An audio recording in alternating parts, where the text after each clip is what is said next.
మనం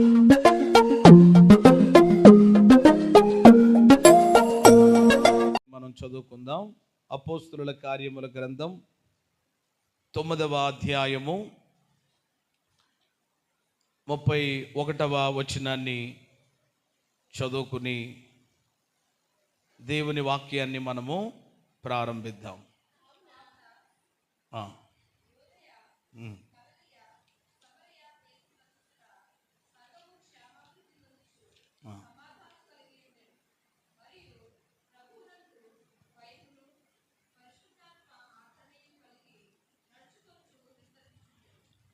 చిన్న మాట ప్రార్థన చేద్దాం. ప్రేమగల తండ్రి, కృపగల దేవ, చదవబడిన ఈ లేఖనాన్ని మా కొరకు మీరు దీవించండి. చేరి కూడి వచ్చి ఉన్న నాతో, మాతో, మా అందరితో సూటిగా సుస్పష్టంగా మాట్లాడమని మా మంచి బోధకుడైన క్రీస్తు నామంలో ప్రార్థిస్తున్నాము పరమ తండ్రి, ఆమెన్. దేవుని యొక్క వాక్యాన్ని మనము కొద్ది సమయం ధ్యానం చేద్దాం. గడిచినటువంటి 2 దినములు కూడా మరి సంఘ క్షేమాభివృద్ధి కొరకై వాక్య ధ్యాన కూడికల్ని ఏర్పాటు చేయడానికి ప్రభువు సహాయం చేశారు. ప్రార్థించి ఆశించినటువంటి రీతిగా ఆ దినములను దేవుడు ఎంతో దీవెనకరంగా, ఆశీర్వాదకరంగా ఆ కూడికలను ప్రభు జరిగించారు. అయితే ఆ కూడికల కొరకు ఒక వాక్యాన్ని ముద్రించడం జరిగింది పాంప్లెట్లో. అంటే వచ్చినటువంటి దైవ సేవకులు ఆ వాక్యాన్ని ఒకవేళ చూపించకపోవచ్చు, కానీ ఆ వాక్యాన్ని వారు చూపించకపోయినా మరి ఏ ఉద్దేశం చేతనైతే ఈ కూడికలు ఏర్పాటు చేయబడ్డాయో ఆ ఉద్దేశాన్ని బట్టే పరిశుద్ధాత్ముడు వారిని వాడుకుని మరి మొదటి వర్తమానంగా ఫిలిప్పీ సంఘములో నుండి ఆ సంఘం ఎలాంటి సంఘంగా ఉన్నది అని అంటే క్రీస్తు కొరకు చెప్పండి, ప్రకాశించే సంఘంగా వారు ఉన్నారు. క్రీస్తు రక్తంలో కడగబడినటువంటి ప్రతి ఒక్కరూ దేవుని కొరకు ప్రకాశించే వారిగా, ప్రజ్వలిల్లే వారిగా ఉండాలని, ఎవరు ప్రకాశించారో, ప్రకాశించటానికి ఎలా ఉండాలో ఆ విషయాలన్నీ ప్రభు మాట్లాడారు. అలాగే 2వ వర్తమానములో కూడా సంఘము క్షేమము కలిగి, క్షేమముతో పాటు ఏమి కలిగి ఉండాలి అని అంటే అభివృద్ధి కూడా కలిగి ఉండాలి. ఓన్లీ క్షేమం ఉంటే సరిపోదు, క్షేమముతో పాటు ఏమి ఉండాలి? అభివృద్ధి.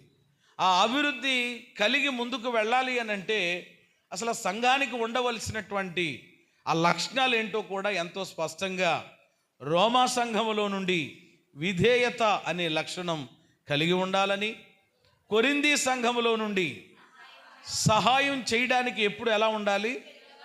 సిద్ధంగా ఆ మనసు కలిగి ఉండాలని, అలాగే మన విశ్వాసం ఎప్పుడు ఏమవుతూ ఉండాలి అని అంటే మారు మ్రోగాలని, అలాగే చెప్పింది చేయడము కాదు, చెప్పిన దానికంటే ఎక్కువ చేసే స్థాయిలోనికి సంఘం రావాలి. అప్పుడే సంఘము ఏమవునట్టు అన్నమాట, అభివృద్ధి చెందినట్టని చాలా స్పష్టంగా ప్రభు మనతో మాట్లాడారు. కాబట్టి దైవ సేవకులు మరి ఆ వాక్యాన్ని ఎవరు కూడా టచ్ చేయలేదు కనుక నేను దేవుని సన్నిధిలో ప్రార్థన చేస్తున్నప్పుడు అది కూడా ఆ మాట కూడా మీకు జ్ఞాపకం చేయాలి. ఎందుకంటే నా వంతు పని నాకు లేదు కాబట్టి 2 దినాలు ఇప్పుడు నాకు సమయం, అవకాశం దేవుడిచ్చారు కనుక ఆ వాక్య ధ్యాన కూడికల్లో వేయబడినటువంటి ఆ మాట మీద కొన్ని విషయాలు పరిశుద్ధాత్మ దేవుడు నాకు ఇచ్చిన తలంపులు మీతో నేను పంచుకోవాలని, ఈ యొక్క వచనాన్ని ధ్యానం చేయాలని నేను ప్రేరేపించబడుతున్నాను. ఇక్కడ సంఘము గురించి వ్రాయబడినటువంటి చక్కని మాటలు. కావున యూదయ, గలిలయ, సమరయ దేశముల యందంతటా సంఘం ఏమవుతుందట? ఈ యూదయ, గలిలయ, సమరయ అనే మాటలు మనం ఎక్కడ చూస్తామనంటే ప్రారంభంగా ఎక్కడ చూస్తాం ఈ మాటలు? అపోస్తలుల కార్యములు 1వ అధ్యాయంలో చూస్తాం.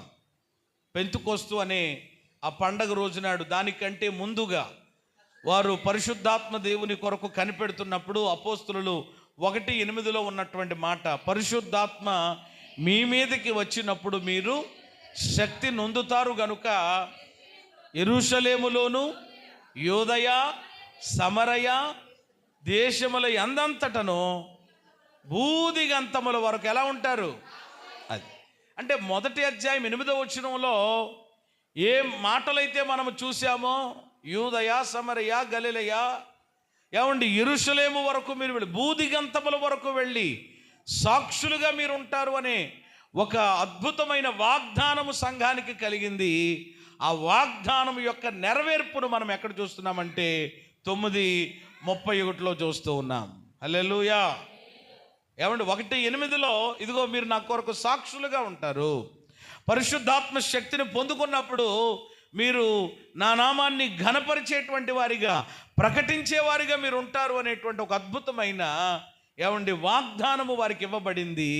ఆ వాగ్దానం యొక్క నెరవేర్పు ఇదిగో ఇప్పుడు మనం చదువుకున్న ఈ మూల వచనంలో చూస్తున్నాం. సంఘం ఎలా ఉంది అనంటే క్షేమాభివృద్ధి నొందుతూ ఉందట. ఎలా ఉందండి? క్షేమాభివృద్ధి నొందుతూ. క్షేమాభివృద్ధి నొందడం అనంటే అక్కడ ఒకటంకి వేసి కింద ఏమని ఉంటుందంటే కట్టబడుచు అనే మాట రాయబడ్డది. చెప్పండి, ఏమవుతూ ఉందన్నమాట? క్షేమాభివృద్ధి చెందడం అనంటే సంఘం ఏమవుతుంది? కట్టబడుతూ ఉంది. ఏదో అయిపోయింది ఇక్కడతోటి పని ముగించబడింది అనేటువంటిది కాదు. అలా అది నిర్మించబడుతూ కట్టబడుతూ క్షేమాభివృద్ధి చెందుతూ ఇంకా మరికొన్ని అనుభవాలు అక్కడ ఉన్నాయి. సంఘము క్షేమాభివృద్ధి చెందుతూ అంటే కట్టబడుతూ ఉంది, అలాగే సమాధానము కలిగి ఉందట. చెప్పండి, ఏం కలిగి ఉంది అంటే సంఘములో ఏముందన్నమాట? సమాధానం ఉంది. ఒకరి ఎడల ఒకరికి సమాధానం ఉంది, దేవునితో సమాధానం ఉంది, అందరితో కూడా సమాధానము కలిగి ఉంది. ఒకటి, సంఘము క్షేమాభివృద్ధి నొందుతుంది అంటే కట్టబడుతుంది. 2, సంఘం ఎలా ఉంది? సమాధానము కలిగి ఉంది. 3వది, సంఘము ప్రభువునందు, అదే అక్కడున్న మాటలే నేను చెప్తున్నాను, అక్కడున్న మాటలే నేను మీకు జ్ఞాపకం చేస్తున్నాను. ప్రభువునందు ఏమి కలిగి ఉంది? భయం. అంటే సంఘంలో ఏముందన్నమాట? దేవుని ఎడల భయం ఉంది. చెప్పండి, ఏ భయం ఉంది? అది ఈరోజు గడిచిన రాత్రి దేవుని వాక్యం మన దగ్గరికి వచ్చినప్పుడు, దేవుని వాక్యము ద్వారా ప్రభు మనలను దర్శించినప్పుడు, సంఘములో ఉన్నటువంటి మనము దేవుని వాక్యం వినడమే కాదు విధేయత చూపాలి. మనం ఆరాధన సమయం మీకు ఎన్ని గంటలకనంటే అంతకంటే ముందుగానే మీరు ఒక 10 నిమిషాలు ముందుగానే మీరు దేవుని సన్నిధికి వచ్చి కూర్చోవాలని ఇలా దేవుని వాక్యం ద్వారా మనం దర్శించబడినప్పుడు దేవుని ఎడల భయం కలిగినటువంటి వారు మరి కొంతమంది అలాగే ఈరోజు దేవుని సన్నిధికి రాగలిగారు. వారిని బట్టి దేవునికి స్తోత్రం. హల్లెలూయా. అంటే ఎవరి ఎడల భయం అంటే దేవుని ఎడల ఆ భయం ఉన్నప్పుడు, అవును నా ముందుకు వచ్చింది దేవుని మాట, అవును ఆ దేవుని యొక్క మాటకు నేను విధేయత చూపాలి, విధేయత చూపడం వలన నాకే ఆశీర్వాదం, విధేయత చూపడం వలన నాకే మేలు అని గ్రహించారు గనక ముందు రాగలిగారు. తర్వాత కూడా ఇంతకుముందు దానికంటే కొంచెం బెటర్గానే దేవుని సన్నిధికి చాలామంది రాగలిగారు. ఇంకా మనము మార్చుకుంటే ఖచ్చితంగా దేవుని ఎడల మనకేమున్నట్లు అన్నమాట. అది భయం ఉన్నప్పుడే అలా మనం చేయగలం. భయం లేకపోతే ఎలా ఉంటుంది చెప్పండి? ఓ సామెత మనకు తెలుసు కదా, భయం లేని కోడి ఎక్కడ పెట్టిందంట గుడ్డు, తెలుసు కదా. ఈరోజు భయం లేదనమాట. ఏమిటి ఆరాధన టైంలో వెళితే ఏంటి, పాటలన్నీ అయిపోయిన తర్వాత వెళితే ఏంటి, వాక్యం జరిగేటప్పుడు వెళితే ఏంటి, అయిపోతే ఏంటి అని లెక్కలేనటువంటి వాళ్ళు దేవుని సన్నిధి మీద దేవుని మాట మీద భయం లేని వాళ్ళు చెప్పండి ఎలా రాలేరనమాట. సమయానికి ఇంకొంతమంది ఉంటారు అసలు వాళ్ళకి దైవ సన్నిధికే సరిగా రారనమాట.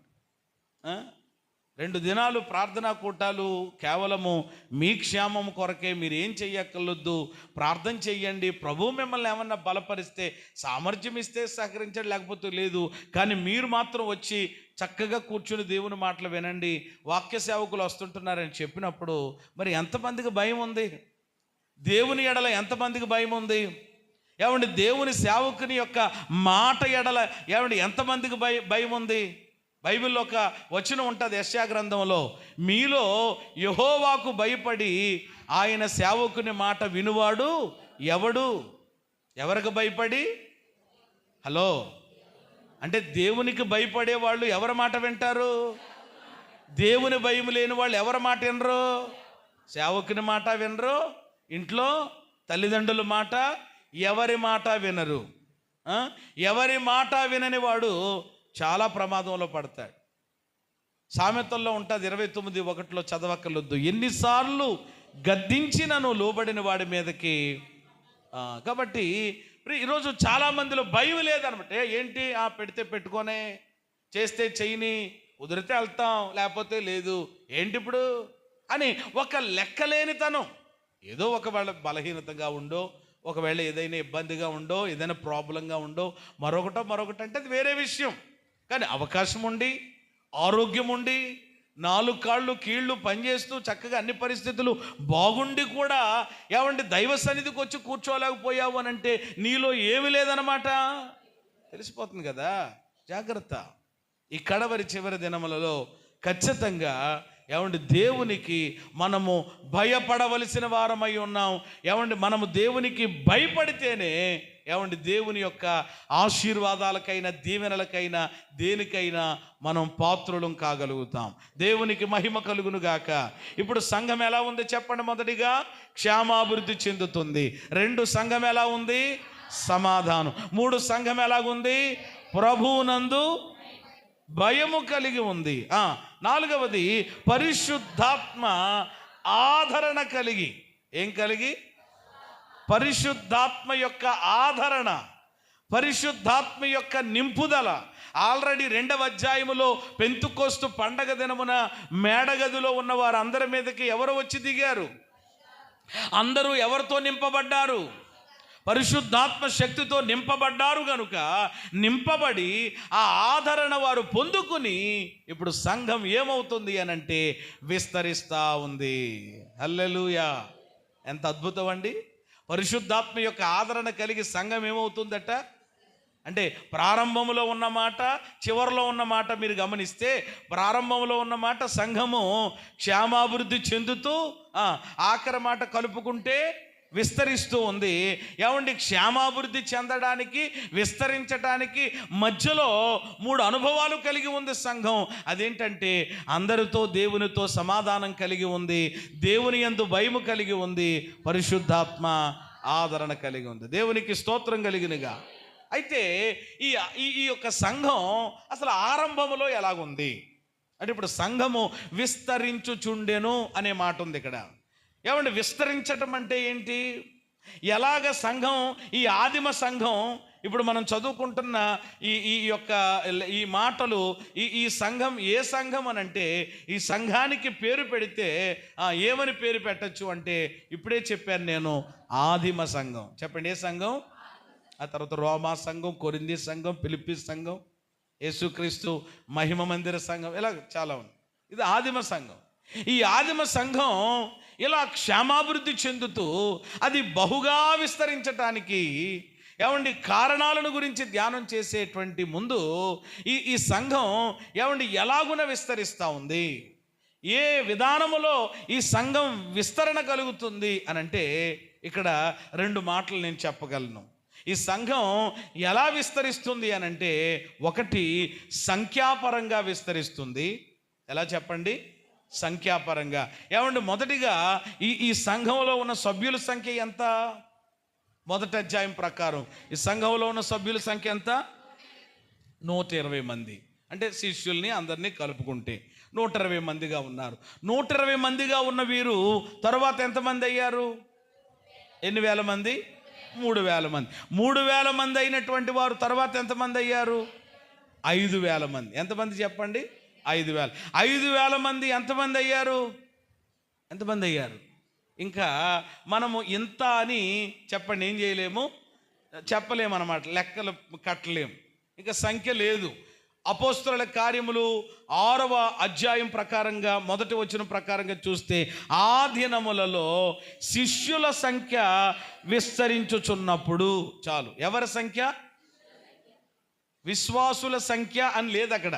గమనించాలి దేవుని వాక్యాన్ని. ఏ సంఖ్య అని ఉంది అంటే సంఘంలో ఇద్దరు ఉండాలి, ఖచ్చితంగా ఇద్దరు ఉంటారు. ఎవరు వాళ్ళు అని అంటే, ఒకటి ఎవరు చెప్పండి? విశ్వాసులు, రెండు శిష్యులు. అంటే విశ్వాసులు వేరు, శిష్యులు వేరు.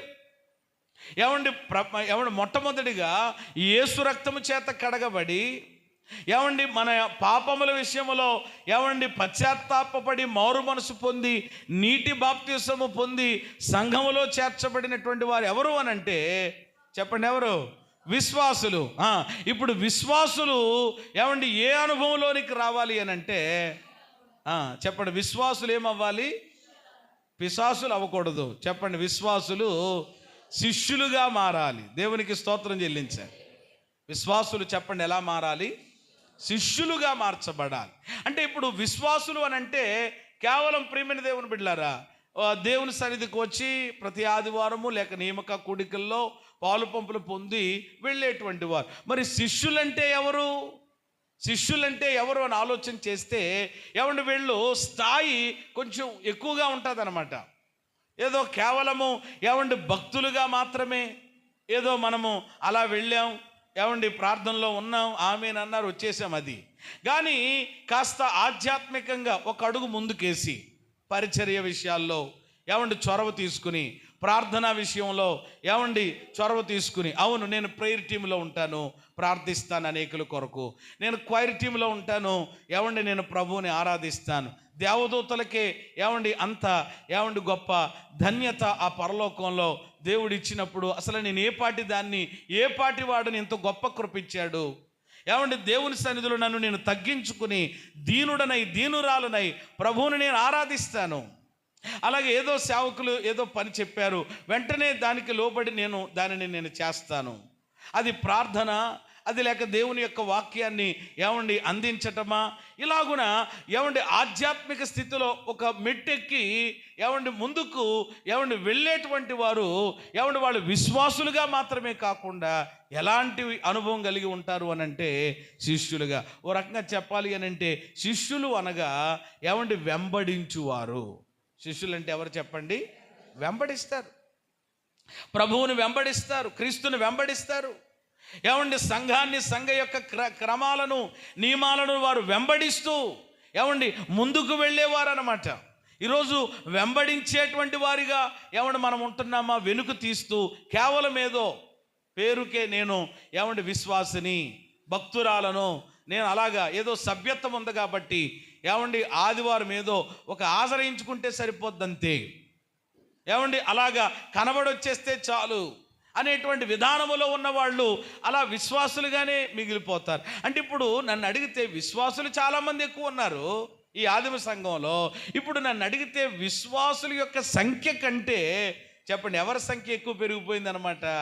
శిష్యుల సంఖ్య విస్తరించకపోతే ఏమండి ఇక విశ్వాసులు ఎంతమంది ఉంటారో ఆలోచన చెయ్యండి. ఓ రకంగా ఆలోచన చేస్తే సంఘము సంఖ్యాపరంగా చెప్పండి ఏమవుతూ వచ్చింది అని అంటే విస్తరిస్తూ వచ్చింది. దేవునికి మహిమ కలుగును గాక.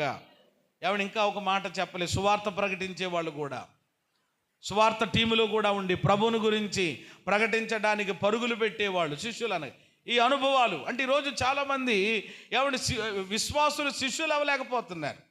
శిష్యులు అవ్వాలనేటువంటి ఆలోచనే లేదు. ఏమండి నేనేదో అలా ఉంటే సరిపోతుందిలే అని సరిపెట్టుకుంటున్నారు. మరి అలాగైతే మనం ఎప్పుడు ఆధ్యాత్మికంగా క్షేమాభివృద్ధిని మనం చెందగలుగుతాం? కాబట్టి ఈ సంఘం సంఖ్యాపరంగా అభివృద్ధి చెందుతుంది. రెండవదిగా చెప్పాలి అని అంటే ఆధ్యాత్మికంగా కూడా ఈ సంఘం ఏమవుతుందో చెప్పండి, అభివృద్ధి. కేవలము సంఖ్యాపరంగా మాత్రమే కాదు, ప్రజలు రావడం మాత్రమే కాదు, గుంపులుగా ఉండడం మాత్రమే కాదు, ఆధ్యాత్మికంగా కూడా సంఘం చెప్పండి ఏమవుతుంది, క్షేమాభివృద్ధి. ఏమండి నేటి క్రైస్తవ సంఘం ఏమండి ఈ అనుభవాలు కలిగి ఉండాలి. ఈరోజు ఆలోచన చేస్తే రాత్రి కూడా సహోదరులు అదే చెప్పారు. ఈరోజు కొన్ని వేల మంది వస్తే దానికి పెట్టుకున్నటువంటి పేరు ఏమిటి అని అంటే ప్రపంచంలోనే మాది చెప్పండి ఎలాంటి సంఘము? పెద్ద సంఘము, లేక ఇన్ని వేల మంది ఏమండి మా దగ్గరకు వచ్చి ఆరాధిస్తారు అనే ఏమండి చెప్పుకునే పరిస్థితులు కనబడుతున్నాయి ఈరోజు. అయితే ఆలోచన చేయండి, సంఘం కేవలము ఏమండి ప్రజలతో నింపబడడం మాత్రమే కాదు, ఏమండి విశ్వాసులు ఏమండి చేర్చబడడం వరకు మాత్రమే కాదు, చేర్చబడినటువంటి విశ్వాసులు శిష్యులుగా మార్చబడి చెప్పండి సంఘం అంతా ఏమవ్వాలి అని అంటే ఆధ్యాత్మికంగా కూడా ఏమవ్వాలి? క్షేమాభివృద్ధి చెందాలి. హల్లెలూయా. ఇప్పుడు ఈ ఆదిమ సంఘం సంఖ్యాపరముగాను ఆధ్యాత్మికంగాను అన్ని రీతులుగాను చెప్పండి వాళ్ళు ఏమవుతున్నారన్నమాట? క్షేమాభివృద్ధి చెందుతూ ఉన్నారు. సంఘం ఏమవుతూ వస్తుంది అని అంటే రోజు రోజుకి నానాటికి ఏమవుతుందో చెప్పండి? అన్ని రీతులు ఆత్మలో ఏమండి అన్ని రీతులుగా కూడా విస్తరిస్తూ ఉంది. మరి ఈరోజు మనం అలా ఎందుకు విస్తరించలేకపోతా ఉన్నాం? ఏమండి ఈరోజు మనము కూడా అలాగున విస్తరించాలి. మన గ్రామంలోనే ఇంకా ఏమండి దేవుని ప్రేమను ఎరగని వాళ్ళు ఎంతోమంది ఉన్నారు. ఏమండి ఒక సెకండ్కి ఒక నిమిషానికి ఎంతోమంది చెప్పండి ఎక్కడికి పోతా ఉన్నారు? నరకానికి వెళ్ళిపోతూ ఉన్నారు. మరి ఆ నశించిపోయే ఆత్మల విషయంలో ఏమండి ఈరోజు ఏమండి మనందరికీ, ఎందుకంటే దేవుడు మనలను ఎలా రక్షించాడు అని అంటే చెప్పండి ఎలా రక్షించాడు? ముందుగా రక్షించాడు. చెప్పండి ఎలా రక్షించాడు? ముందుగా. ఏమండి ముందుగా మనము రక్షించబడ్డాం అంటే ముందు వరుసలో మనం ఉన్నాం కాబట్టి మనము రక్షించబడిపోతే సరిపోలేదు. ఏమండి మరి మీ వీధిలో ఉన్నవారి సంగతి ఏంటి? ఎప్పుడైనా మీరున్న వీధిలో ఏమండి అసలు ఈ వీధిలో ఎన్ని కుటుంబాలు అసలు రక్షణ పొందలేని కుటుంబాలు ఉన్నాయని చెప్పి ఒక పేపర్ మీద మీరు రాసుకుని ఏమండి ఒక పేపర్ మీద రాసుకుని ఏమండి ఆ కుటుంబాల కొరకు ప్రార్థన చేసినటువంటి వాళ్ళు ఏమండి ఇక్కడ మీలో ఎవరైనా ఉన్నారా? నిజంగా ఆలోచన చేయండి. మా వీధిలోనండి కొంతమంది ఎలాగ ఉంటారో తెలుసండి, పక్కన ఉన్నటువంటి వాళ్ళు వాళ్ళ పేరే కూడా చెప్పండి చాలామందికి తెలియదు అనమాట. పక్కన ఏమోనండి మాకు తెలియదు. ఎవరైనా వచ్చి ఒక్కోసారి అడ్రస్కి వెళ్ళినప్పుడు చూడండి పక్కన ఎదురు గేట్ వేసి ఉందనుకో, ఏమండి ఎవరైతే ఇంట్లో మసులుతున్నారో వాళ్ళని అడుగుతారు. నేను కూడా కొన్నిసార్లు అమ్మ పక్కన ఉన్నటువంటి వాళ్ళు లేరా అని అడిగితే ఏదో చెప్తారు. ఒక్కొక్కరు ఏమంటారంటే ఏమోనండి వాళ్ళ సంగతి మాకు ముఖం ఇలా పెట్టుకున్నాను అనమాట. అయ్యో బాబోయ్ వీళ్ళిద్దరికి మొత్తం మీద ఏదో ఉన్నట్టుందిరా బాబు, అసలు ఈ మనిషి దగ్గరికి వచ్చేనేటని మనం వెళ్ళిపోతాం. చూసారా? వెంటనే ఒక్కొక్కరి గురించి పలానా వాళ్ళు లేరండి అని అడిగితే వెంటనే అంటే వాళ్ళతో ఆ విధానం అన్నమాట. కాబట్టి ఈరోజు మన వీధిలో ఉన్నటువంటి కుటుంబాల పరిస్థితి ఏంటి అసలు? ఏమంటే మన యొక్క బంధువుల విషయంలో పరిస్థితి ఏంటి అసలు? ఇలా లేకపోతే మన ఫ్రెండ్స్ ఉన్నారు కొంతమంది, వాళ్ళతో గంటలు ఏమంటే సెల్ ఫోన్లో మాట్లాడే పరిస్థితులు ఉన్నాయి. కానీ అసలు వాళ్ళ రక్షణ పొందారా లేదని ఎప్పుడైనా తెలుసుకుని వాళ్ళకి దేవుని యొక్క ప్రేమను గురించి చెప్పే ఒక చిన్న ప్రయత్నం అనేది చేశామా? ఇలాగ ఆలోచన చేసుకుని వెళ్తూ ఉంటుంటే ఈరోజు రక్షణ పొందవలసినటువంటి వారు చెప్పండి ఎక్కడో కాదు, మన గ్రామములోనే, మన ప్రాంతములోనే, మన కుటుంబాలలోనే, బంధువుల్లోనే, స్నేహితుల్లోనే ఎంతోమంది ఉన్నారా లేదా చెప్పండి?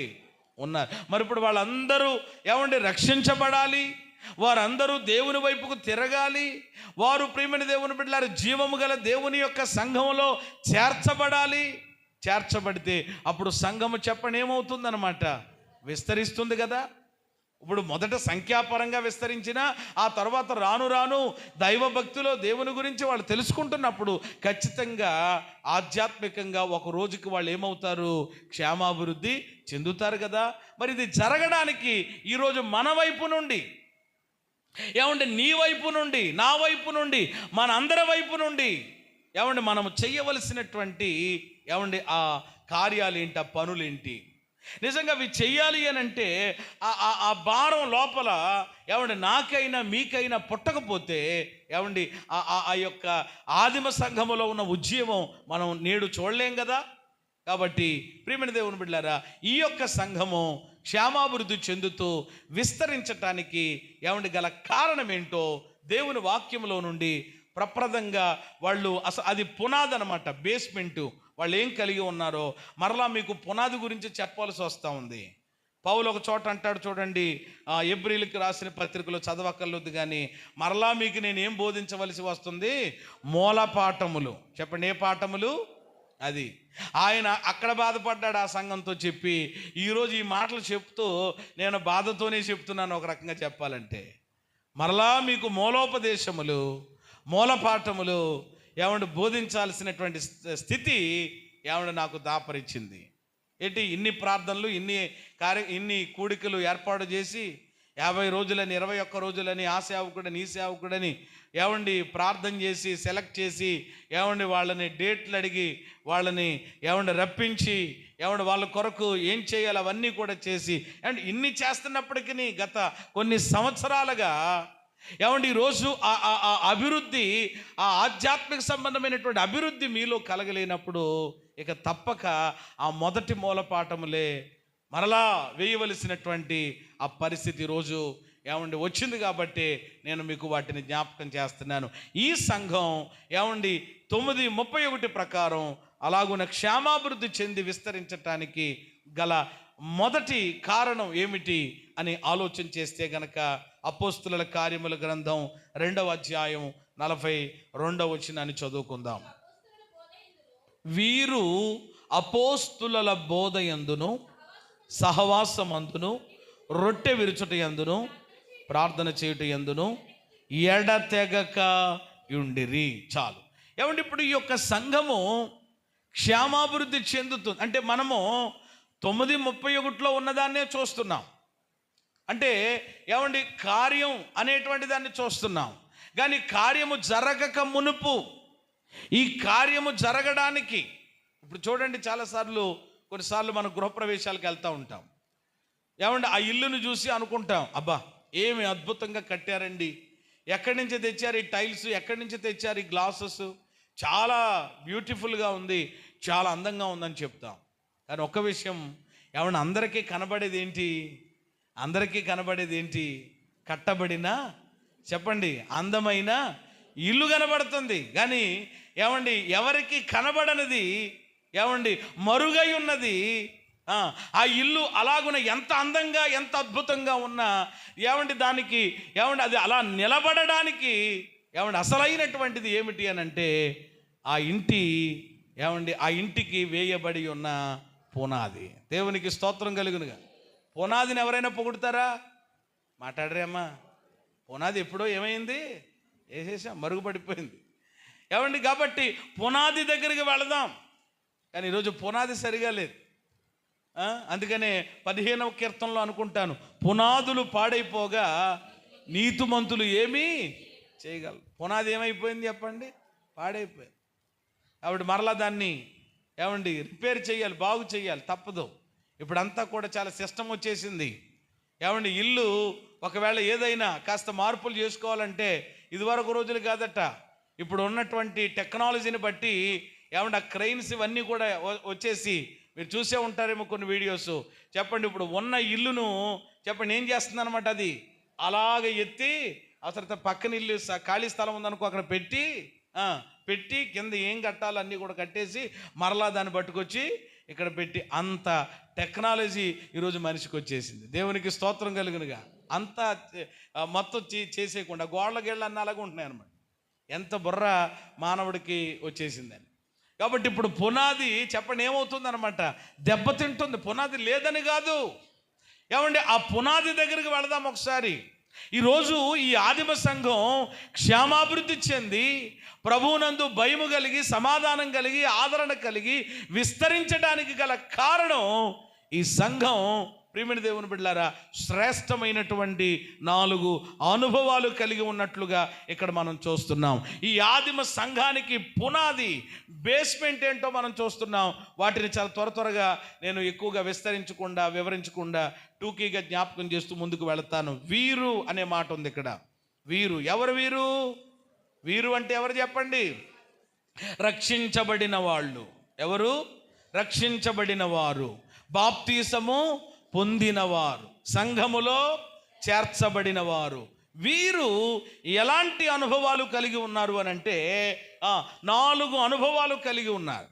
ఒక బిల్డింగ్ కట్టబడడానికి చాలా ఉండొచ్చేమో, ఒక చిన్నిల్లు కట్టుకోవడానికి కనీసం ఎన్ని స్తంభాలు ఉంటాయి చెప్పండి? 4 స్తంభాలైనా ఉంటాయి కదా. ఒక కుర్చీ ఏమండి మనం కూర్చున్నాము అని అంటే ఏమండి అందులో మనం పడకుండా చక్కగా మనం కూర్చోవాలి అంటే ఖచ్చితంగా ఆ కుర్చీకి ఎన్ని కాళ్ళు ఉండాలన్నమాట? 3 ఎట్టి చూడండి ఏమవుతుంది? 3 ఉంటే సరిపోదు ఏంటి అని అంటే కుదరదు. ఏమంటే ఖచ్చితంగా ఎన్ని ఉండాలి? అది మనం పండుకునే మంచానికి చెప్పండి ఎన్ని ఉన్నాయి? ఒకటి కోసేది చూడండి ఇంటికి వెళ్ళిన తర్వాత. ఏమండి ఎన్ని ఉండాలి? 4 ఉంటేనే చెప్పండి ఎలా ఉంటుంది అది? చక్కగా స్థిరంగా ఏమండి దాని మీద కూర్చున్నా పడుకున్నా ఏదైనా ఇది కదా. ఈరోజు ఈ 4 ఖచ్చితంగా పాళ్లలో ఉండాలన్నమాట. ఇందులో ఏది తేడా వచ్చినా, ఇందులో ఏది తీసేసినా, 4 స్తంభం తీసేయండి, మూలన బరువుగా ఉంది ఉండకూడదట అని అంటే ఏమైపోద్ది ఆ ఇల్లు? ఏమండి ఏమైపోద్ది ఆ మంచం? ఏమైపోద్ది ఆ కుర్చీ? మీకు తెలుసు కదా. కాబట్టి 4 కరెక్ట్గా ఉండాలి. ఏంటి 4 అని అంటే మొదటిది చెప్పండి ఏమిటి? అపోస్తుల బోధ. అందరూ పలకండి నోటితోటి. మొదటిది ఏంటి? అది. 2 సహవాసం. 3 రొట్టె విరుచుట. 4 ప్రార్థన చేయుట. 4 అనుభవాలు. ఇవి నేను త్వరగా వివరించి ముగించే ప్రయత్నం. మొదటిది అపోస్తుల బోధ అనగా మీరు ఏమంటే డాష్ పెట్టుకుని అక్కడ రాసుకోవాల్సింది ఏంటంటే ఉపదేశం. సంఘం ప్రియమైన దేవుని బిడ్డలారా క్షేమాభివృద్ధి చెందడానికి ఈ శ్రేష్టమైన అనుభవాలు వారు కలిగి ఉన్నారు. ఏమండి మొదటిది అపోస్తుల బోధ అంటే ఉపదేశంలో మొదటిది. 2 సహవాసం అంటే దేవునితో దేవుని బిడ్డలతో. చెప్పండి ఎవరితోటి? దేవునితో దేవుని బిడ్డలతో సహవాసం కలిగి ఉన్నారు. 3 రొట్టె విరుచుట అనగా మనందరికీ తెలుసు కదా, ప్రభు యొక్క బల్లను సమీపించటం, ఆయన శరీర రక్తమాంసములలో పాలివారం కావడం. అది ఏమంటే 4వది ఏమిటి అని అంటే ప్రార్థన. 4వది ఏంటి? ప్రార్థన. ఇక దీనికంటే ప్రాముఖ్యమైన ఆధ్యాత్మిక జీవితానికి మరి ఏదీ లేదు. ప్రార్థన అంటే 4 అనుభవాలు, 4 కాళ్ళు, 4 స్తంభాలు, ఏమంటే 4 నియమాలు. ఇవి సంఘానికి కావాలి. సంఘానికి అని అంటే చెప్పండి ఎవరికనమాట? సంఘానికంటే ఎవరికి? సంఘం అంటే ఎవరు? దేశం అంటే అన్నట్లు సంఘం అంటే బిల్డింగ్ కాదు, స్తంభాలు కాదు, ఫ్యాన్లు కాదు, లైట్లు కాదు, ముసుగులు కాదు. సంఘం అంటే చెప్పండి ఎవరన్నమాట? నీవు, నేను, మనమందరం. దేవునికి స్తోత్రం కలిగినగా. అంటే ఇప్పుడు సంఘానికి ఈ 4 స్తంభాలు ఉండాలి అని అంటే ఎవరికి ఉండాలని చెప్పాలి? నాకు ఉండాలి అని అనండి. ఎవరికి ఉండాలి? నాకు ఉండాలి.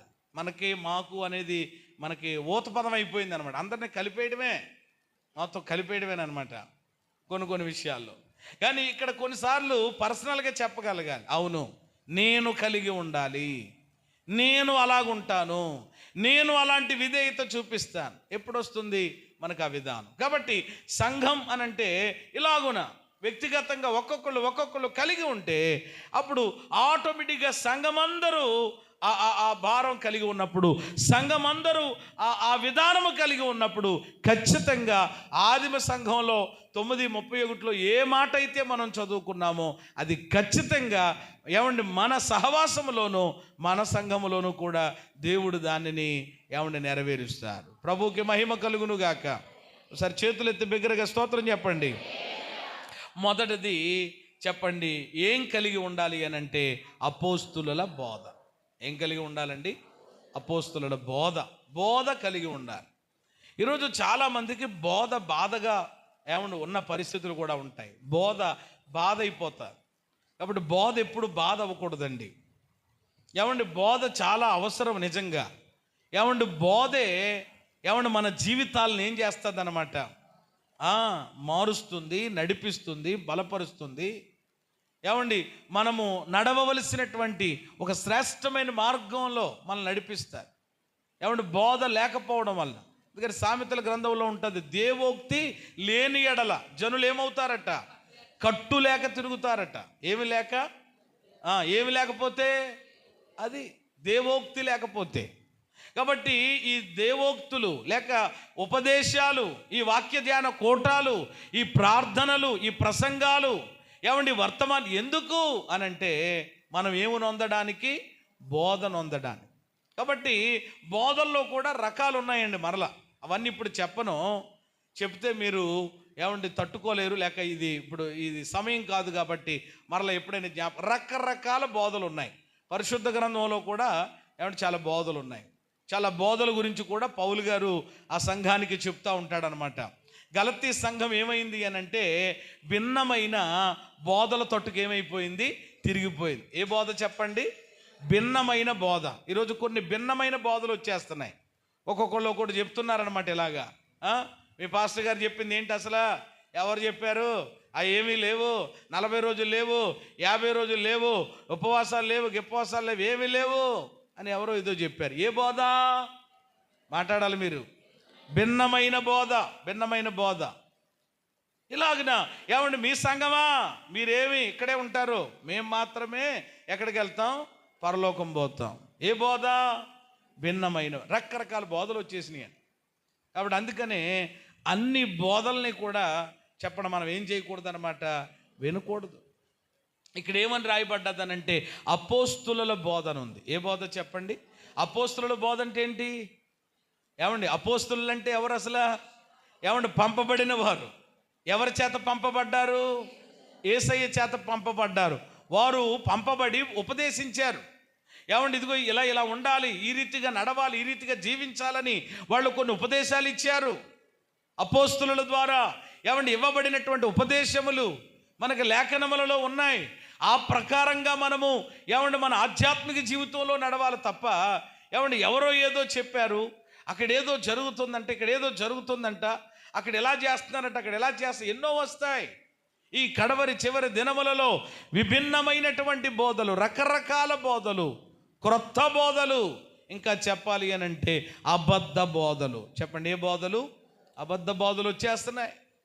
యేసయ్య చెప్పారు, అబద్ధికులు వస్తారు, అబద్ధ బోధలు ఏమంటే వస్తారు, రాకడకి సూచనలు అవి జరిగిపోతున్నాయి. కాబట్టి ఈరోజు మనం వింటున్నటువంటి బోధ, మనం ఏ బోధలో ఉన్నాం, ఏ ఉపదేశంలో ఉన్నాం?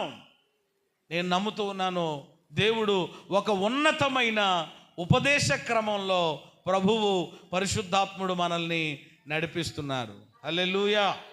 మరి మీరు ఎంతవరకు విశ్వసించారో నమ్ముతున్నారో నాకు తెలియదు కానీ, కాబట్టి మనకు దేవుడిచ్చినటువంటి యొక్క ఉపదేశ క్రమంలో నుండి ఏమండి యొక్క అపోస్తుల యొక్క బోధ విధానములో నుండి మనము తొలగిపోకుండా అందులో ఏమండి ముందుకు కొనసాగవలసినటువంటి వారమై ఉన్నాం. కాబట్టి బోధ చాలా ముఖ్యం. అది మొదటిది. రెండవది ఏమిటి అని అంటే సహవాసం. రెండవది ఏంటి చెప్పండి? సహవాసం. ఎవరితో?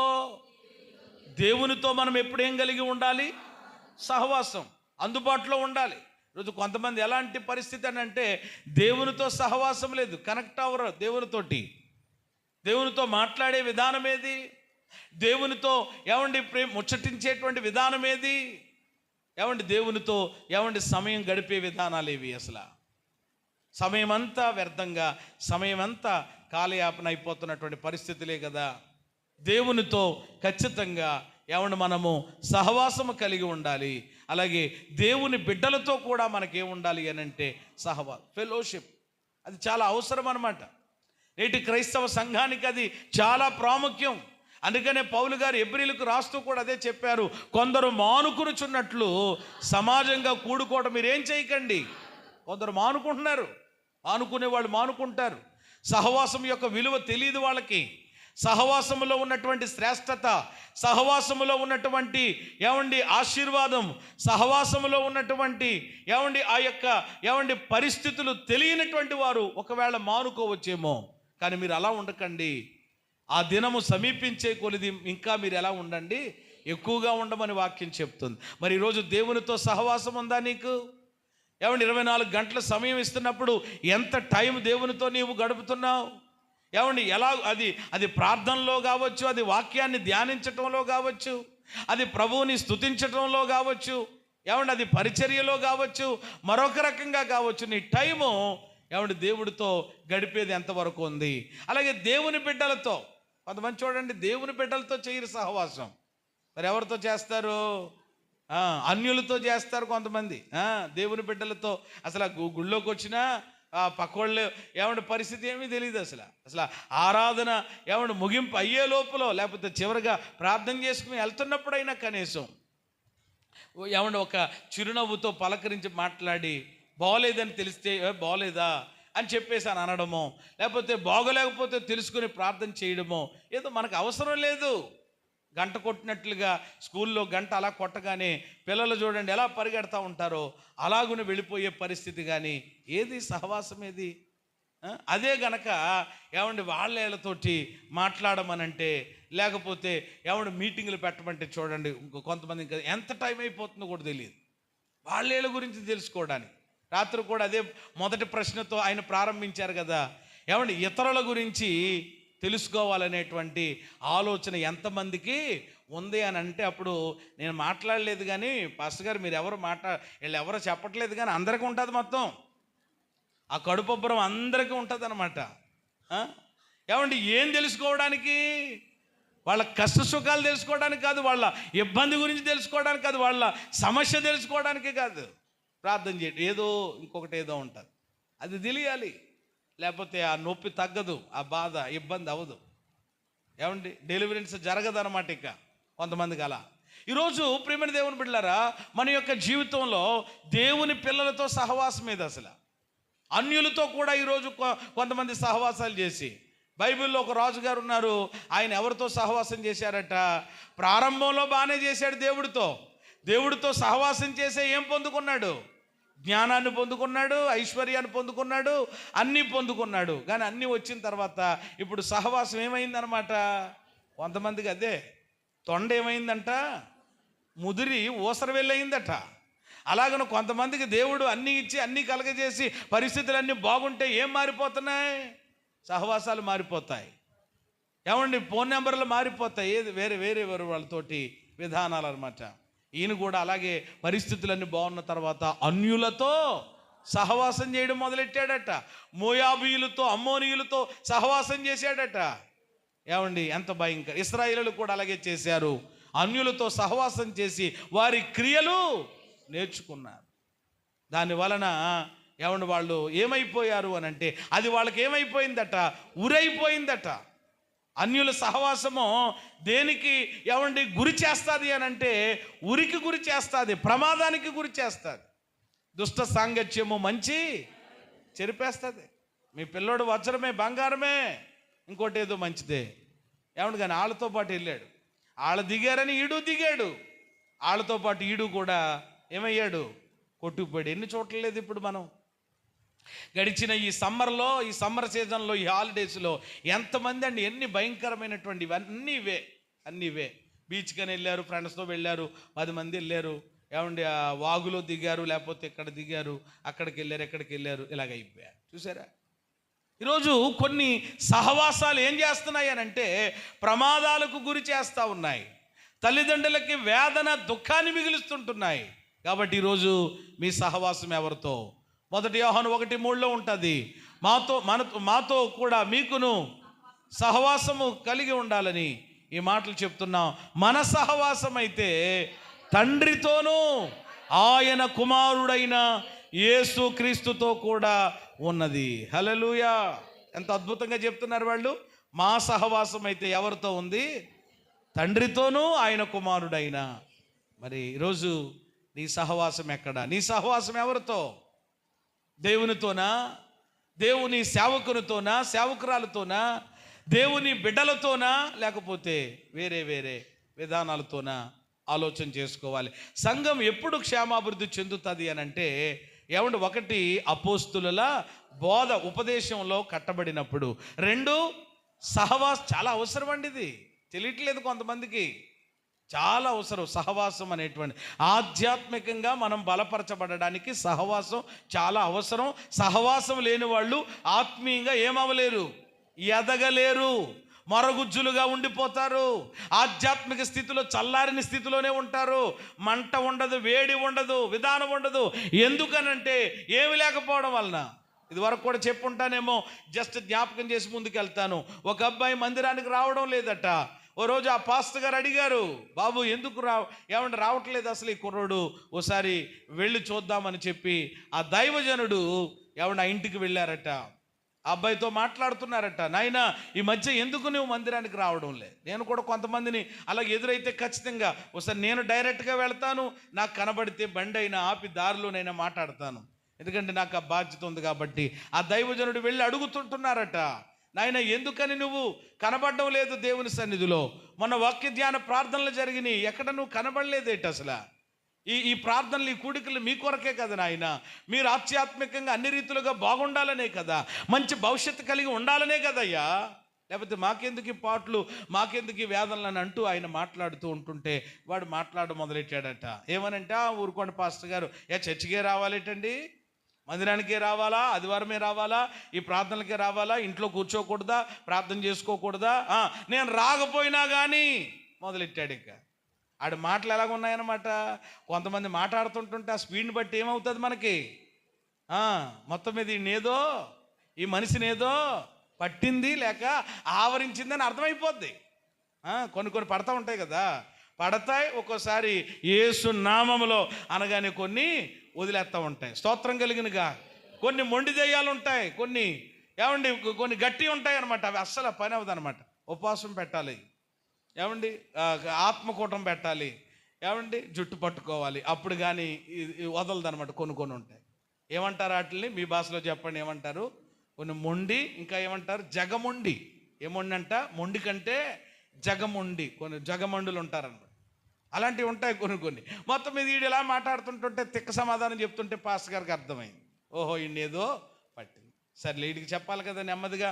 అలాంటప్పుడు కొన్నిసార్లు మీ స్పీడ్ని బట్టి మేము తగ్గవలసి ఉంటుంది అనమాట. అప్పుడు నేను స్పీడ్ అయిపోతే, ఒరే వెర్రి మొక్కమా, ఒరే అసలు నీకు ఏంట్రా, నువ్వేమనుకుంటున్నారా, శవపేటకు ముఖం వేసుకుని శవపేట కూడా అని ఇలా మొదలెడితే ఇంకెలా ఉంటుంది? ఇక్కడ మొత్తం గుడి బడి ఉండదు, ఏముండదు. ఇక మొత్తం దేవుడికి ఏమైపోతాడు, ఇక దూరం అయిపోతాడు. కాబట్టి కొన్నిసార్లు ఇక పరిశుద్ధాత్మ లోపల నుండి స్లో అంటాడనమాట, కొంచెం తగ్గు అని చెప్పి లోపల నుండి ఆయన జాగ్రత్తగా. అప్పుడు వెంటనే అర్థమై, ఓహో నాయన అలాగా అని చెప్పి భుజం మీద చేయేటప్పటికి ఇప్పుడు ఎలా ఉంటుంది? ఇక కొంతమంది మన యవనస్తుల మీద కొన్ని సందర్భాల్లో సడన్గా వెళ్ళి అలాగా వాళ్ళు భుజం మీద చెయ్యేసి, లేకపోతే ఈపు మీద సరిపో కొన్ని ఇలాగా కొన్ని చేసేటప్పుడు కొంచెం ఇది అవుతూ ఉంటారనమాట. అదేంటంటే పాస్టర్ గారు అది ఇదని అంటే వాళ్ళతో అలాగా. నేను ఎప్పుడు అలా ఫ్రీగానే ఉండడానికి ప్రయత్నం చేస్తాను, కానీ మన వాళ్ళు ఉండరు. అది నాకు వచ్చినటువంటి తలపోటు. ఏంటి, మన బ్రదర్స్ తోటి ఫ్రీగా నేను ఉండడానికి అసలు పురుషుల కూటం పెట్టిందే దేని కొరకు అనమాట. మీతో నేను చాలా స్వతంత్రంగా ఫ్రీగా ఉందామంటే ఆ అబ్బాయి కుదరదో అని చెప్పి ఎవరి విధానంలో మొత్తం మీద ఏదో కొంతమంది వస్తున్నారు, ఆత్మీయంగా వారు బలపడుతున్నారు, దీవించబడుతున్నారు. దేవునికి స్తోత్రం కలిగినగా.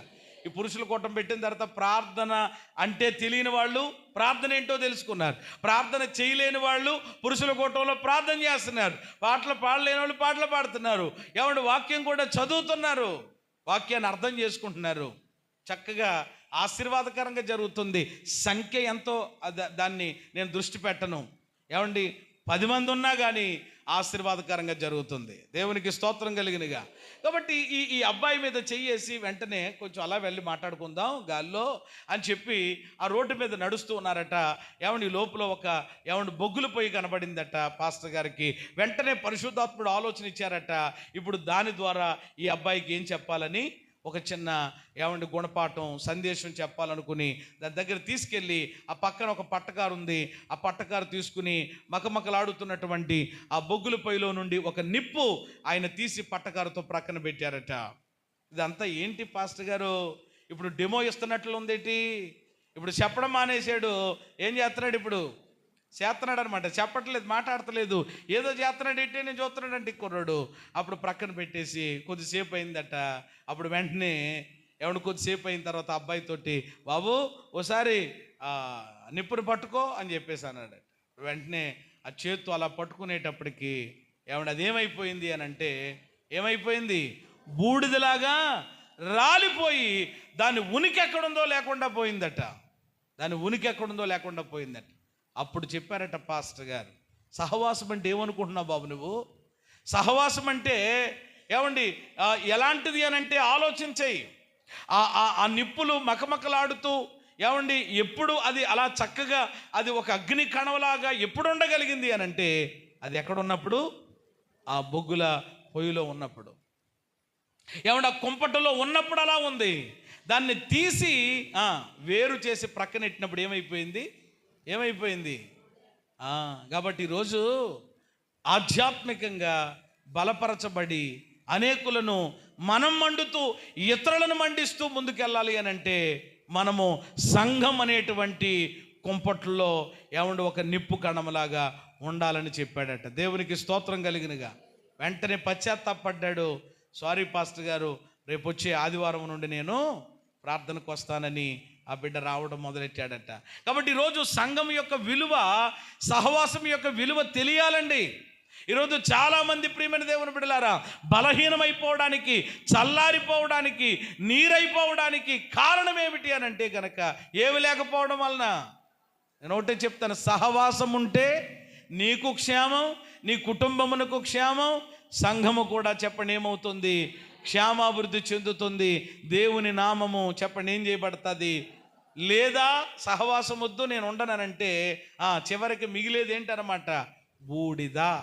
అంతే, 3 అక్షరాలక ఆఖరికి మిగిలేదు అదే, ఏముండదు. బూడితో ఏం చేస్తాం? ఇదివరకు దినాల్లోనైనా బూడితో ఏం చేసేవారట, ఇప్పుడు ఏం చేస్తున్నారు? పూసుకుంటావేంటి మొక్కానికి ఏమన్నాని పూసుకుని తిరుగుతావా? కాబట్టి బూడిద ఎందుకు కూడా మనం కూడా ఏమైపోతాం అని చెప్పడానికి అనమాట. కాబట్టి ఈరోజు మనం అలా ఉండడానికి వీల్లేదు. అసలు దేవుడు మనలను ప్రత్యేకించుకున్నది, రక్షించుకున్నది, సంఘంలో మనలను నిలబెట్టిందే ఎందుకు అనంటే మనము నిష్ప్రయోజకులుగా ఉండడానికి కాదు, ప్రయోజనకరమైన వారిగా ఉండడానికి. హల్లెలూయా. ఎవరికి ప్రయోజనకరంగా ఉండాలి? దేవునికి, ఏమండి కుటుంబానికి, సంఘానికి, సమాజానికి కూడా మనం ఎలా ఉండాలి? అదండి జీవితం అంటే, అదండి బ్రతుకంటే. లేదు నేను తిన్నాను, నేను ఉన్నాను, నేను బతుకుతున్నాను. ఎందుకు వచ్చిన బతుకది? ఎవరి కొరకు? ఏమండి కుటుంబానికి ఏమైనా ఆశీర్వాదకరంగా ఉన్నావా? ఏమండి సంఘానికైనా ఏమండి ఏదైనా దీవెనకరంగా ఉన్నావా? అది కాదు. ఇక్కడ చివరి దినములలో మనము క్షేమాభివృద్ధికరమైన పరిస్థితుల్లో మనం ఉండాలి అని అంటే ఈ అనుభవాలు ఉండాలి. నేను ముగించే ప్రయత్నం చేస్తాను. 3వది రొట్టె విరుచుట. రొట్టె విరచడం అంటే చెప్పేశాను కదా ఆల్రెడీ. యేసయ్య చెప్పాను, నా శరీరమును తినే రక్తం తాగువాడే నిత్యజీవం గలవాడు, లేకపోతే నాతో మీకేమి లేవు, పాలు పంపులు లేవు. బల్లారాధన గురించి మరలా ప్రత్యేకంగా ఇప్పుడు చెప్పాల్సినటువంటి పరిస్థితి లేదు. ప్రభు బలను సమీపించినప్పుడు తప్పకుండా మనలను మనం ఏం చేసుకోవాలి? పరీక్షించుకోవాలి. అప్పుడు ఆ బల్లలో చేతులు వేస్తే తప్పకుండా దాని ద్వారా ఏమండి దైవికమైన శక్తిని పొందుకొని దేవునిలో ముందుకు వెళ్ళగలుగుతాం. ఇక ఆఖరి పాయింట్ ఏమండి నేను జ్ఞాపకం చేసి ముగిస్తాను, ప్రార్థన. 4వది ఏంటి చెప్పండి? ప్రార్థనా జీవితం. దీనికంటే ప్రాముఖ్యమైనది ఆధ్యాత్మిక జీవితానికి ఏమండి ఏదైనా ఉందా చెప్పండి? అసలు దీనికంటే ప్రాముఖ్యమైనది మరి ఏది లేదు. ఏమండి ఒక విశ్వాసి యొక్క జీవితంలో ప్రార్థన అనేది ఎంత అద్భుతమైనదండి, నిజంగా ఎంత గొప్పది. నిజంగా ఆలోచన చేయండి. ఈరోజు ఏమండి ఒక ప్రత్యేకత ఉంది ఈరోజుకి. ఈరోజు ఏమిటి అని అంటే ప్రపంచ ప్రార్థనా దినోత్సవం. ఈరోజు ఏ దినోత్సవం చెప్పండి? వరల్డ్ అంతా కూడా ప్రపంచ ప్రార్థనా దినోత్సవం. అంటే అన్ని సంఘాలలో ఈరోజు ప్రియమైన దేవుని బిడ్డలారా ప్రత్యేకంగా ప్రార్థన అనే అంశం మీద, ఏమండి ప్రార్థన అనేటువంటి అంశం మీద మాట్లాడటమే కానివ్వండి, లేక ఆయా అంశములను బట్టి ప్రార్థించడమే కానీ ఈరోజు జరుగుతుంది. జూన్ నెల 2వ ఆదివారము ప్రపంచ ప్రార్థనా దినోత్సవంగా ఎప్పటి నుంచో ఇది జరుగుతూ ఉంది. ప్రార్థన గురించి ఒక మాట జ్ఞాపకం చేసి ముందుకు వెళతాను. ప్రపంచంలో ఉన్న ప్రతి వస్తువుకి ఏమంటే ఒక ముగింపు రోజు వస్తుంది. ప్రపంచంలో ఉన్న ప్రతి వస్తువుకి ఏమంటే ఏ రోజు వస్తుంది అని అంటే ఒక ముగింపు రోజు వస్తుంది. చివరికి ఏమంటే మన ప్రాణానికి కూడా ఏమంటే ముగింపు రోజు అనేది వస్తుంది. వస్తువుకి వస్తుంది చెప్పండి, మనిషికి కొన్ని వస్తువులకు వస్తుంది కదా. అయ్యి బాబు ఈ ప్యాన్ అండి 10 సంవత్సరాలు అండి బాబు, దీని కంపెనీ అండి ఎంత, మా పిల్లోడండి అప్పుడప్పుడు 1వ తరగతిలోనే ఎప్పుడో జాయిన్ అయినప్పుడు కొన్నామండి, ఇప్పుడు దాకా ఏమైంది మాట్లాడరే. తిరుగుతూ ఉంది. తిరిగి నీకేమిచ్చింది? ఇప్పుడు ఏమైంది? దానికి వచ్చింది అనమాట మొత్తం మీద. అందుకని తిరగట్లేదట. పట్టుకెళ్ళినా కానీ ఏమన్నాడట? వేస్ట్ అమ్మా, అనవసరమమ్మా, ఇప్పుడు అలాంటివి దొరకట్లేదు, ఆ పాటలు రావట్లేదు, ఆ లోపల ఉన్నటువంటి వైండింగ్ ఇప్పుడు దొరకట్లేదు, ఆ డూప్లికేట్ వేసుకున్నా మళ్ళీ మామూలుగానే ఉంటుంది, కాలిపోవచ్చు, కొత్త ఫ్యాన్ కొనుక్కోండి అన్నాడు. అంటే ఇప్పుడు ఏం చేస్తావు? ఇది ఎవడో ఆటో ఓడవుతాడు అనమాట. తెలుసు కదా మీకు. పాత ఫ్యాన్లు కొంటాం, పాత మిక్సీలు కొంటాం, పాత కుర్చీలు ఏమైనా ఉన్నాయని అంటాడు చూడండి. అప్పుడు వెంటనే ఏం చేస్తావు అంటే ప్రతి వస్తువుకి కూడా ఏమొస్తుంది? ముగింపు రోజు వస్తుంది. పాత ఇనప సాము కొట్టోడికి వేసే రోజు ఒక రోజు వస్తుంది. అలాగే వస్తువుకే కాదు, ఎవరికి వస్తుంది అనమాట? ఇక్కడున్న నీకు నాకు మనందరికీ కూడా వస్తుంది ఖచ్చితంగా. ఎప్పుడు వస్తుందో తెలియదు కానీ వస్తుంది మొత్తం మీద. ఎండింగ్ అయిపోయింది, ఇక లేటు అంటారు చూడండి. అందుకనే కొన్ని పేర్లు రాసి పలానా పలానా ఆయన పేరు మధ్యలో బ్రాకెట్లు ఎట్టి లేటు అంటే ఏంటనమాట? లేడు, పోయాడు, వెళ్ళిపోయాడు, అయిపోయింది. ఇంకా రకరకాలు వస్తాయి ఇంకా ఆ మాటలు. కాబట్టి ప్రియమైన దేవుని బిడ్డలారా, ముగింపు రోజు వస్తుంది వస్తువుకైనా వ్యక్తికైనా. కానీ నేను చెప్పే ఒక గొప్ప మాట ఏమిటి అని అంటే, కానీ ఏమంటే మరణము లేనిది, ముగింపు లేనిది ఈ భూమి మీద ఏదైనా ఉంది అని అంటే అదేంటో మీరు చెప్పాలి గట్టిగా. ప్రార్థన. చేతులెత్తి స్తోత్రం చెప్పండి. ప్రార్థనకి ఏమి లేదు, ముగింపు లేదు, మరణము లేదు. మనం కొన్న వస్తువులకి మనకే ఉందేమో ముగింపు, కానీ ప్రార్థనకి మరణము లేదు, ముగింపు లేదు. ఏమండి ఈరోజు ఆ ప్రార్థన విషయంలో చెప్పండి, మన పాత్ర ఎలాగ ఉంది? ఈరోజు ఆ ప్రార్థన విషయంలో మనం ఎలాంటి అనుభవం కలిగి ఉన్నామో ఆలోచన చేయండి. ప్రార్థన గొప్పతనము ఏమండి యేసయ్య ఎరిగి ఉన్నారు కనుక ప్రార్థించటానికి యేసయ్య గొప్ప మాదిరిగా ఉన్నారు. ప్రార్థన గురించి కూడా యేసయ్య అద్భుతమైన మాటలు చెప్పారు. మీరు చదవక్కర్లొద్దు కానీ రాసుకోండి. అందుకనే యేసయ్య ప్రార్థన గురించి లూకా సువార్త 18:1 ప్రకారం ఎలా ప్రార్థన చేయమన్నారు? విసుకక ప్రార్థన చేయుడి. ఎలా చేయండి అంటే ప్రార్థన చేయడానికి ఏమవ్వకండి, విసక్కండి అని చెప్పారు. ఏమంటే మార్కు 14:36 ప్రకారము మెలకువగలిగి ప్రార్థన చేయండి. ఎలా ప్రార్థన చేయాలంట? అవసరమైతే ప్రార్థన చేయడానికి ఏం చేయండి? మీరు మేలుకోండి. కొంతమంది మెలకువ రాదు, ఇక 10 అయినా రాదు, 11 అయినా రాదు. మెలకువ కలిగి అవసరమైతే మేలుకోవాలి. ఏం చేయడానికి? ప్రార్థన చేయడానికి. ఊరు వెళ్ళడానికి మేలుకుంటున్నావు కదా, ట్రైన్ పలానా టైం అన్నప్పుడు ఏమంటే దాటిపోద్దేమని చెప్పి మెలుకుంటున్నావు కదా అలారం పెట్టుకుని. అలాగే ప్రార్థన చేయడానికి కూడా ఏం చేయాలి? మేలుకోవాలి. శోధనలో ప్రవేశించకుండానట్లు మెలకువగలిగి, అది శోధనలో పడిపోకుండా, ఏమో ఎక్కడ ఎలా మనం పడిపోతాం మనకు తెలీదు, అందులో పడకుండా ఏమన్నా ఉండుట కొరకే ముందుగానే ఏం చేయాలట? అలాగే లూకా 21:36 ప్రకారం ఎల్లప్పుడూ ప్రార్థన చేయుడని ప్రభు చెప్పారు. ఎప్పుడు చేయాలట? విసుగక ప్రార్థన చేయండి, మెలకువగలిగి ప్రార్థన చేయండి, ఎల్లప్పుడూ ప్రార్థన చేయండి. ఎప్పుడు చేయండి? ఎల్లప్పుడు. ఎప్పుడు ప్రార్థన ఆగాలి, ఆగుతుంది అని అంటే చెప్పండి, మనము ఈ భూమిని విడిచినప్పుడే. అందుకనే రాత్రి మా తల్లిగారి గురించి కూడా చెప్పాను కదా. మా తల్లిగారిని జ్ఞాపకం చేసుకుంటూ, ఆమె ఏమండి బ్రతికినంత కాలము కూడా ఆ మంచం మీదకి వెళ్ళినటువంటి ఆ పరిస్థితుల్లో తప్ప అంత వరకు కూడా ఏమండి ఆ మంచం మీద కూడా ఎక్కువ రోజులు కూడా కాదు, 1, 2, 3 రోజులు అంతే తప్ప అంతకు మించి ఎక్కువ కూడా అప్పుడు దాకా అలాగే ఏమండి ప్రార్థిస్తూనే ఉంది కదా. కాబట్టి ఈరోజు మన జీవితంలో కూడా ఈ గొప్ప అనుభవాన్ని మనము కలిగి ఉండాలట. ఈరోజు మనం చదువుకున్న 32వ కీర్తనలో ఎవరు ప్రార్థన చేస్తారని అక్కడ రాయబడ్డది ఒకసారి చదువుతారా? 32వ కీర్తన 8వ చరణం అనుకుంటాను, ఒకసారి చూడండి. 32:6 కావున నీ దర్శన కాలమందు భక్తి గలవారందరూ నీకు చెప్పండి ఏం చేస్తారు? అది ఎవరు ప్రార్థన చేస్తారు? భక్తిహీనులు ఏం చేయలేరు, ప్రార్థనకు రాలేరు, ప్రార్థన చేయలేరు, చతుర్లు ఆడతారు, తమాషాలు ఆడతారు, ఏదైనా చేస్తారు.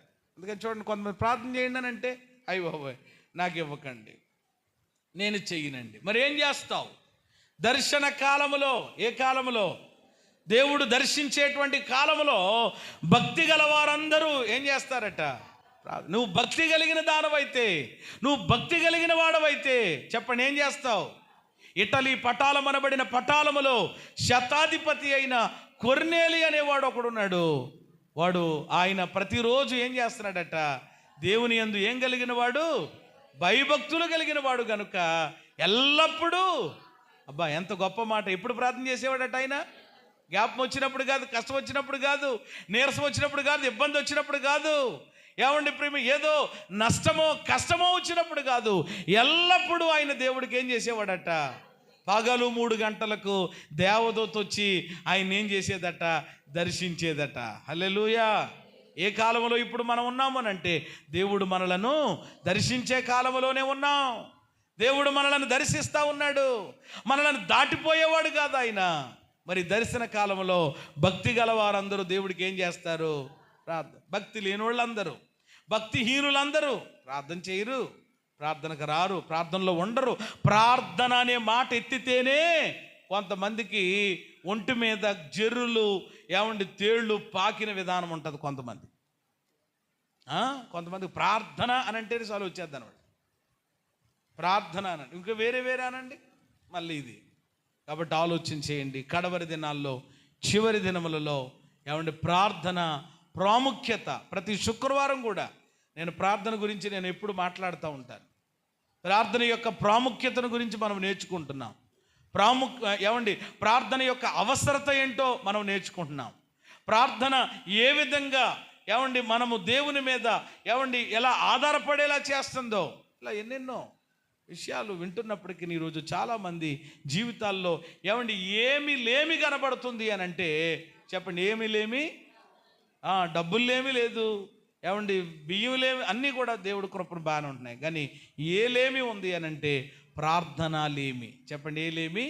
అది ఈ ప్రార్థన ఏమండి ప్రపంచ ప్రార్థన దినోత్సవం రోజునాడైనా ఏమండి ప్రార్థన విషయంలో నీ వ్యక్తిగత ప్రార్థన ఎలా ఉంది? కుటుంబ ప్రార్థన ఎలా ఉంది? సంఘ ప్రార్థనలో, సంఘ నియామక కూడికల్లో నువ్వు పాలు పంపులు పొందుతున్నావా? ప్రార్థన అంటే నీకు ఏమండి మరి ఎందుకు అంత ఏమండి అశ్రద్ధ, నిర్లక్ష్యం? ఆలోచన చేయి. ప్రార్థనే మన యొక్క స్థితిగతులను మార్చేదండి. ప్రార్థనే మన జీవితాల్లో ఏమండి అద్భుతాలను చేసేది. యేసయ్య చెప్పారు, ప్రార్థన వల్లనే కానీ మరి దేని వలనైనను ఎలాంటి వదిలిపోవడం చాలా కొన్ని వదలాలంటే ప్రార్థన. అది ఉపవాస ప్రార్థన కావచ్చు, కన్నీటి ప్రార్థన కావచ్చు, విశ్వాస ప్రార్థన కావచ్చు, పట్టుదలతో కూడిన ప్రార్థన. ఏ ప్రార్థన జీవితం ప్రతి విశ్వాసీ క్రైస్తవుడు తప్పకుండా కలిగి ఉండాలి.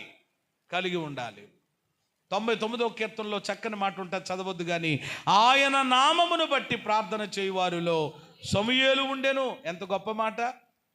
ఏమండి దేవుని నామాన్ని బట్టి ప్రార్థన చేసేవారిలో ఎవరున్నారట? అక్కడ నీ పేరు ఉంటే ఎంత బాగుంటుందో ఆలోచన చేయి. ఎప్పుడు వస్తుంది నీ పేరు మరి అక్కడ అందులో? కాబట్టి ఏమండి సంఘము చెప్పండి ఏమవుతుందట? క్షేమాభివృద్ధి చెందుతూ ప్రభువునందు అందరితో సమాధానము కలిగి, ప్రభువునందు భయము కలిగి, పరిశుద్ధాత్మ ఆదరణ కలిగి సంఘం ఏమవుతుంది? విస్తరిస్తుంది. మన సంఘం అలాగా విస్తరించటానికి, అభివృద్ధి చెందడానికి, క్షేమాభివృద్ధి చెందడానికి ఏంటి కారణం అంటే ఆ సంఘానికి చెప్పండి ఏముందన్నమాట? పునాది ఉంది. చెప్పండి ఏముంది? పునాది. ఏంటి ఆ పునాది? 4 అనుభవాలు వారు కలిగి ఉన్నారు. మొదటిది అపోస్తుల బోధ, ఉపదేశం. 2 సహవాసం దేవునితో, దేవుని ప్రజలతో. 3వది రొట్టె విరుచుట. ఈరోజు బల్లారాధన కూడా కొంతమంది, అది ఇదివరకు ఉండేదండి. కనీసం అయ్యి బాబోయ్ ఈ మొదటి ఆదివారం మిస్ అవ్వకూడదు, యేసయ్య శరీరక్త మాంసాల్లో నేను పాలిభాగస్తురాలని కాకపోతే ఈ లోపల ప్రభు వస్తే ఏంటి నా పరిస్థితి అసలు? ఆయన శక్తి పొందుకోవడానికి, బలం పొందుకోవడానికి ఖచ్చితంగా ఇది మిస్ అవ్వకూడదు అనే ఆలోచన ఇది వరకు ఉండేది. ఇప్పుడు అది కూడా లేదు చాలా మందిలోనికి. ఓన్లే నెల తీసుకోకపోతే పోయింది. ఏంటి ఇప్పుడు ఏమైపోయింది? ఒక నిర్లక్ష్య వైఖరి చాలామందిలో. ఏమండి నెలకి తీసుకోవడానికే నీకేదో ఏమండి ఇబ్బందో వస్తే ఏముందిలే అని చెప్పి చాలా ఏమండి టేక్ ఇట్ ఈజీగా తీసుకుంటున్నావు. కానీ ఏమండి ఆదిమ సంఘం వాళ్ళట నెల కాదు, వాళ్ళు ఎప్పుడు రొట్టె విరిచారట? అనుదినము. అనుదినము. ఎంత అద్భుతం అండి ప్రియమైన దేవుని బిడ్డలారా. ఈ ఈ క్రమం ఉందా ఏమండి?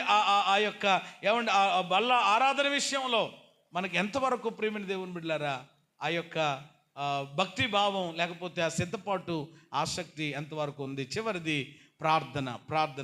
అయితే ఆఖరిగా నేను చెప్పేది ఏంటంటే ఈ 4 కలిగి ఉండడమే కాదు, ఈ 4 చెప్పండి వాళ్ళు ఎలాగున్నారు అనంటే ఎలాగున్నారట? ఆ మాట చదవరే మరి, ముగించకపోతే ఎట్లాగా? ఏమండి ఈ 4 విషయాల్లోనూ వారు ఎలా ఉన్నారు అనంటే ఎడతెగక ఉన్నారు. ఏమండి ఎలా ఉన్నారట?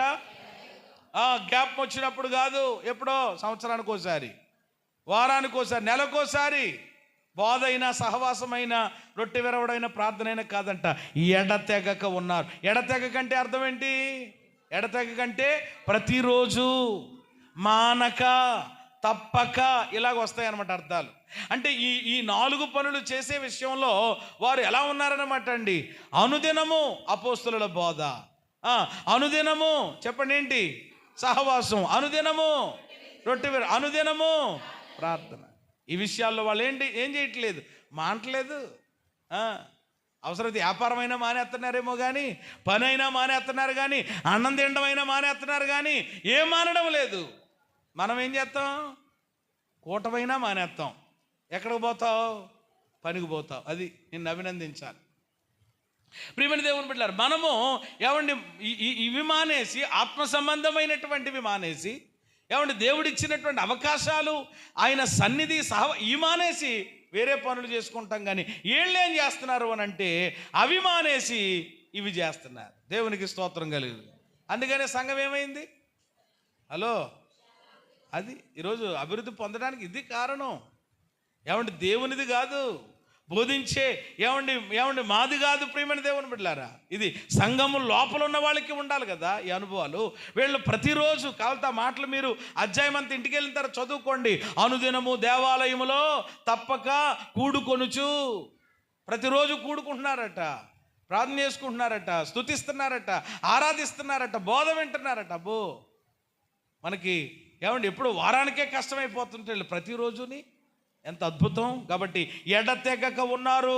ఈరోజు ప్రియమైన దేవుని బిడ్డలారా, వీళ్ళు ఈ ఎడతెగక ఈ 4 విషయాల్లో చేయడంలో, ఈ 4 చేయడంలో ఎలా ఉన్నారు చెప్పండి? ఈ చదవడంలో కాదు, చెయ్యడంలో ఎడతెగక ఉన్నారు. ఓ రకంగా చెప్పాలి అని అంటే ఎడతెగక ఉండడం అంటే వాటి అందే వాళ్ళు మనసు కలిగి ఉన్నారు. హల్లెలూయా చెప్పండి. వాటి అందు ఏం కలిగి ఉన్నారు? వేటి యందు అపోస్తుల చెప్పండి. మరి నువ్వు దేని మీద మనసు కలిగి ఉన్నావు? మనము వేటి మీద మనస్సును కలిగి బ్రతుకుతున్నాం? ఒక్కసారి పరిశీలన చేసుకుని అపోస్తలుల కార్యములు 9:31 మన పరిచర్యలో కూడా నెరవేర్చబడాలంటే సంఘంగా ఉన్న, సంఘంలో చేర్చబడిన, క్రీస్తు రక్తంలో కడగబడి సంఘంలో చేర్చబడిన నీవు, నేను, మనము ఖచ్చితంగా ఈ శ్రేష్టమైన 4 అనుభవాలు కలిగి ఉందాం. మనము క్షేమాభివృద్ధి చెంది సంఘము క్షేమాభివృద్ధి చెందడానికి కారణమవుదాం. అట్టి కృప, అట్టి అభిషేకం ప్రభు మనందరికీ దయచేయును గాక.